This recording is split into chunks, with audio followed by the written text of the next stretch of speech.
The desert of Dharma. What if I told you, you don't need a teacher, not a guru, not a monk, not even a lineage, just you and silence. And yet, why does every tradition warn against this? Why do they say, you'll go mad without guidance? You'll get lost in illusion. You'll mistake ego for enlightenment. But I ask, who was the Buddha's teacher? Who led the first being to awaken? Maybe the real path begins when no one is watching. The Sangha versus the solitary. The Buddha praised the Sangha, the community of seekers, but he also praised the forest monk, the one who walks alone. Even now, some schools teach, you must find a teacher. The path is dangerous without one, but others whisper, when you walk alone, the Dharma walks with you. So which is it?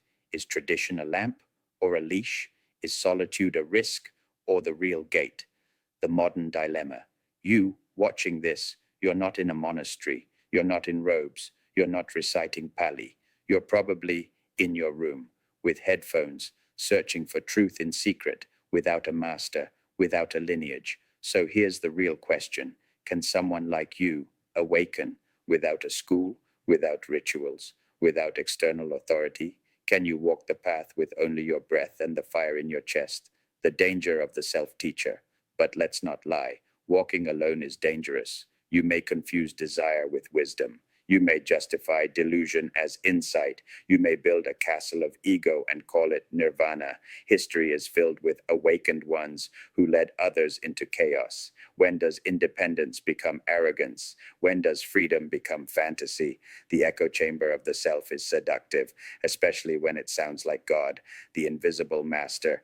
But there are stories, whispers of people who never took precepts, never bowed to a statue, never read a sutra, and yet something cracked open inside them. A silence appeared, a seeing that couldn't be unseen. What if the true teacher is always with you, not outside, but within, not a person, but a presence? The inner guide, somewhere along the way, we stopped trusting ourselves. We outsourced truth to robes and rituals, to scriptures and sages. But have you noticed? The real insights, the ones that shook you, they never came from books. They came in the quiet, in crisis, in tears, in stillness. You already know, the whisper says, but the ego replies, I need someone to tell me. When silence speaks, there are moments when everything drops. No teacher, no method, just knowing.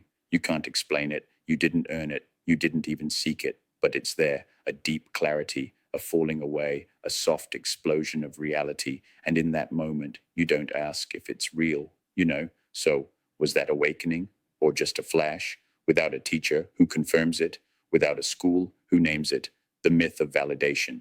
In traditions, we chase titles, stream enterer, arhat bodhisattva, lama, Zen master. But awakening needs no title, no certificate, no approval. Still, we crave validation. Am I doing it right? Am I crazy? Is this the path or delusion? The irony, you may already be walking the path, but doubt makes you stop. The trap of false gurus. Without true teachers, the world fills with false ones. YouTube monks, charismatic coaches, commercialized mystics. They prey on the lonely. When you don't trust yourself, you'll trust anyone, even those who wrap poison in silk. The self-guided path is not wrong, but it is vulnerable to deception, to isolation, to delusion disguised as insight. The danger of going too far alone. It starts with courage, then doubt, then paranoia, then a collapse inward. No one understands me. Only I see the truth. They're all asleep. This is not awakening. It's spiritual narcissism, and it's rampant because being alone can either humble you or inflate you. Without mirrors, you might start worshiping your own reflection. The invisible line. So here's the question. How do you know if you're walking the path or walking in circles? If there's no teacher, no school, no Sangha, who checks your compass? Or is the very act of questioning the proof you're still alive, still searching, still honest? Maybe that's the new Sangha. Not people, but questions that won't let you sleep. The mirror of the self. When you walk alone, you only meet yourself. But what if the self you keep encountering is wounded? What if your visions are colored by trauma? What if your truth is just unresolved pain with a spiritual mask. Can you really awaken alone in a hall of mirrors? Or do you need another to tell you what you can't see? The rise of the self-made guru Instagram monks, neo-Advaita influencers, self-proclaimed Buddhas with Patreon links. They say, you are already enlightened. There's nothing to do. Just realize it, right now. But behind the ring light is often a broken soul chasing attention. When everyone is a teacher, is anyone still learning? When there is no Sangha, is the path still Dharma? Echo chambers of one. The solitary path feels powerful. You answer to no one. You interpret everything for yourself. But soon, every insight is special. Every resistance is ignorance. Every challenge is ego. You become your own cult. You canonize your blind spots. You sit in a cave and call it liberation. Alone is not always free. Sometimes alone is just stuck.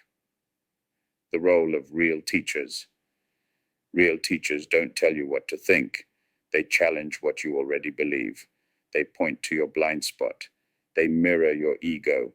They shatter your fantasies gently. Without that, your awakening may just be narcissism in robes, not because you're unworthy, but because you're human. Even the Buddha had Mara whispering in his ear, the invisible Sangha. You may not live in a monastery, but maybe Sangha isn't always people. Maybe it's books that burn illusions, voices that question you, inner silence that won't let you lie. Maybe the true Sangha is anything that keeps you honest. What if you can walk alone, but not lie to yourself? That's the key. Solitude or isolation.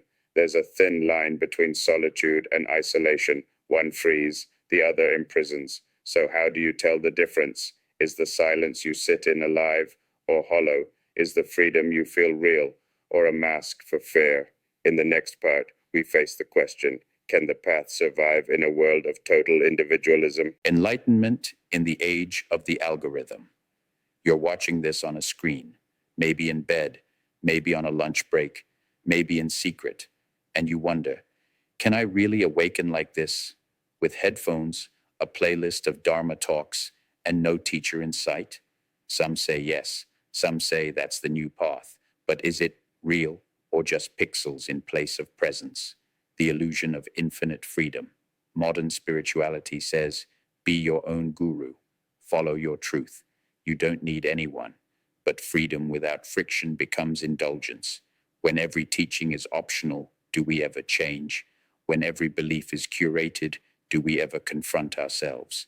True practice often begins where comfort ends. The rise of the digital Sangha. We have discords, subreddits, YouTube Sanghas, spiritual influencers. It feels like community, but something's missing. No eye contact, no shared silence, no one to sit beside you in failure. Can digital Sanghas replace human presence? Can Zoom enlightenment be authentic? Or are we trading depth for convenience? Isolation, monetized. Some creators sell awakening. Some monetize freedom. Some build empires on self-help slogans. And we buy it because we're desperate, because we're lonely, because real teachers are rare and hard to trust. When spirituality becomes content, does it still liberate? Or does it entertain your ego while your soul starves? What we've lost. In trying to be free, we lost lineage. We lost accountability. We lost the power of tradition, not dogma, but rhythm, discipline, real challenge. Not someone to worship, but someone to hold the mirror. Are we really free or just floating? Are we enlightened or just unfollowed? The need for real contact. So here we are, alone, connected to everything, yet touching nothing.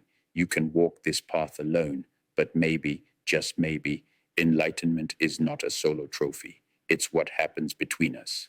In the next part, can a path of ultimate independence lead to collective awakening, or are we just building solitary kingdoms of silence?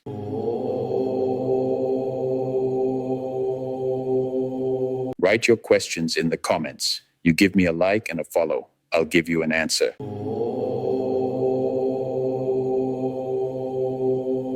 Enlightenment as isolation.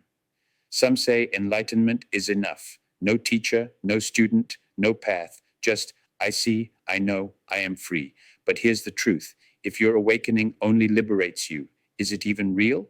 A man in a cave may see the stars, but can he carry light into the world? Or does he just vanish, leaving no footprints? The myth of the lone sage. Romantic images haunt us. The mountain hermit, the forest monk, the silent mystic. But often they return to teach, to serve, to walk beside others. What if true awakening is incomplete without giving? What if the path doesn't end in silence, but begins there? Connection as a Dharma gate. Maybe we awaken not by escaping others, but by seeing them clearly, not by rejecting the world, but by loving it as it is. What if your reaction to suffering is the real test of realization? What if compassion is the highest form of wisdom? The Buddha did not vanish, he taught, he returned, he stayed, the invisible thread. Even those who walk alone are never truly separate. They walk the same earth, breathe the same wind, feel the same fear.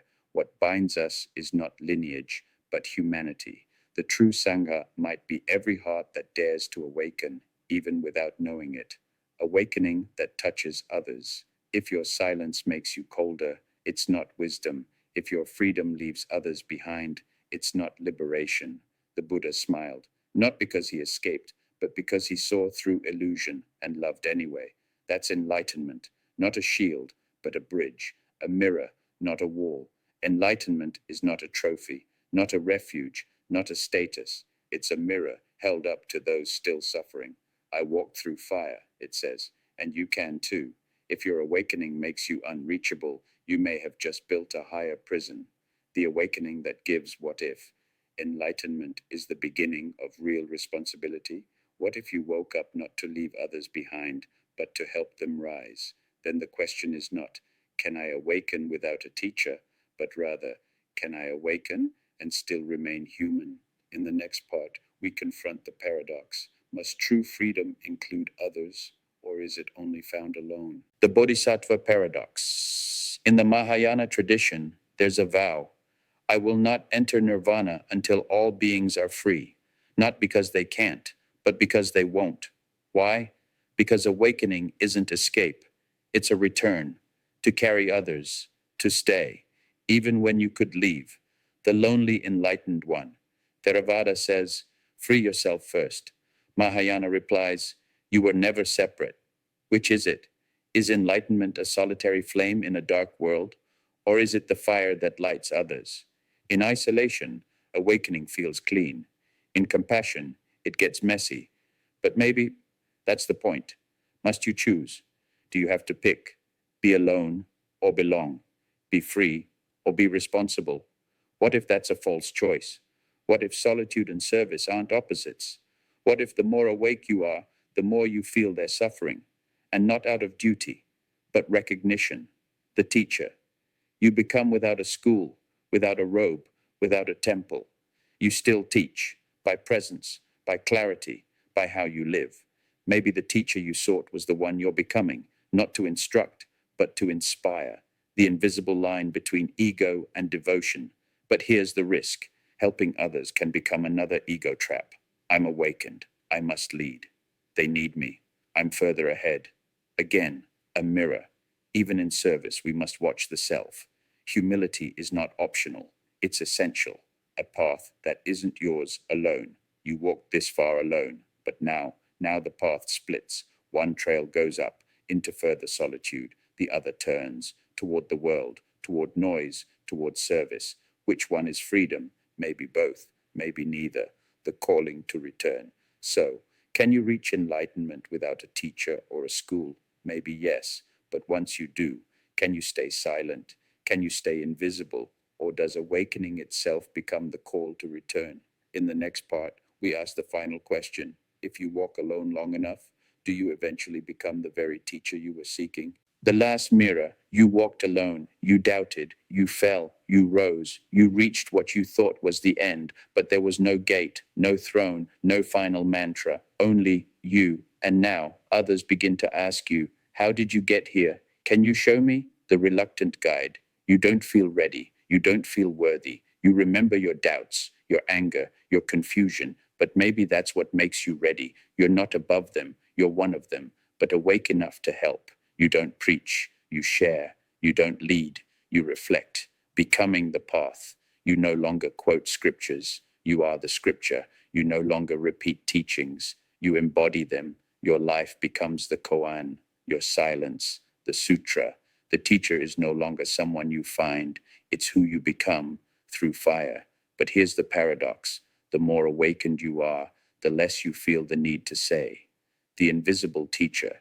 You may never sit on a throne. You may never wear robes. You may never be called master, but your presence shifts others. Your stillness awakens silence. Your words cut through illusion. You teach without teaching. You give without claiming. You are without insisting. That's the real teacher.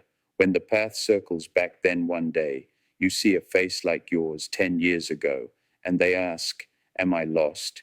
Can I really walk alone? You look at them, not as someone ahead, but as someone who remembers. You smile. You say nothing. You stay, not to save them, but to remind them they're not alone. So you became the teacher. But the deeper truth is this. There never was a teacher, never was a student, only the Dharma, flowing through forms, wearing faces, disappearing into silence. In the final part, we confront the final illusion. If there's no self, no path, and no destination, then what was this journey for? The illusion of the journey, you thought you walked. You thought there was a you. You thought there was a goal. But now, there was no one walking, no path underfoot, no arrival, only presence. So what was all this? A story, told by the mind to help it let go of itself. When the seeker vanishes, the seeker never finds the truth, because truth appears only when the seeker disappears. You don't get enlightenment. You forget to seek. What remains? This, just this. No teaching, no framework, no map, only what's here. The teacher who was never there. You thought you needed a teacher. You thought you needed guidance. But now you see, the teacher was just a projection, the student, a role, the journey, a metaphor. You were never outside the truth. You only dreamed separation to feel the joy of return. This is the moment, not of triumph, not of arrival, but of vanishing. The last concept falls, the last effort ceases, the last illusion dies. No fireworks, no choirs, just quiet. And in that silence, freedom without you, someone else begins. They ask, can I awaken without a teacher? And you smile. You say nothing, because the real answer can't be said. The path walks itself. The Dharma teaches itself. The silence speaks. So what was all this? The struggle, the search, the doubt, the letting go. It was for nothing. And because it was for nothing, it was everything. Because now, you're not seeking. You're not becoming. You're not even you. You're just here. And that's enough.